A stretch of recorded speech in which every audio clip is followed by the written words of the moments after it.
அரசவை அனைவரும் அமர்ந்திருக்கிறார்கள். வெளிநாட்டு தூதுவர் 3 அழகான பொம்மைகளுடன் நுழைகிறார்.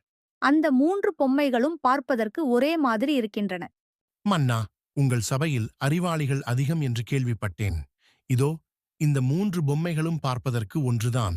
ஆனால் இதில் ஒன்று மிகவும் உயர்ந்தது, மற்றவை சாதாரணமானவை. உங்களால் கண்டுபிடிக்க முடியுமா? அமைச்சரே, பார்ப்பதற்கு அச்சு அசலாக ஒரே மாதிரி இருக்கும். இந்த பொம்மைகளில் எப்படி உயர்வானதை கண்டுபிடிப்பது? சோதனை அமைச்சர் முன் வருகிறார். அமைச்சர் ஒரு மெல்லிய கம்பியை எடுத்து வருகிறார். முதல் பொம்மையை எடுக்கிறார். இதோ பாருங்கள் மன்னா. முதல் பொம்மையின் காதில் கம்பியை நுழைக்கிறார். அது வாய் வழியாக வெளியே வருகிறது. இதற்கு என்ன பொருள் அமைச்சரே? மன்னா, இது முதல் வகை மனிதன்.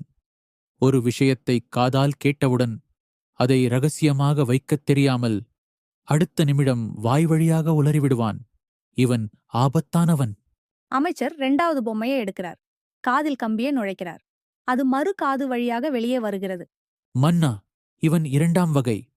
ஒரு காதில் வாங்கி மறு காதில் விட்டு விடுவான்.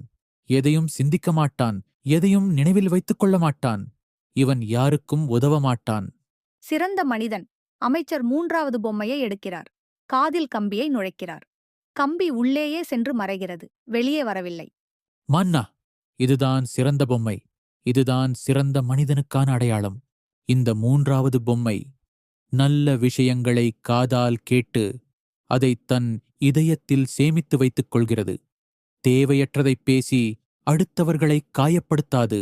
ரகசியங்களைக் காக்கும். நல்லவற்றை தன்னுள் பதித்து வைப்பவனே சிறந்த மனிதன். சபையில் பலத்த கைத்தட்டல் எழுகிறது.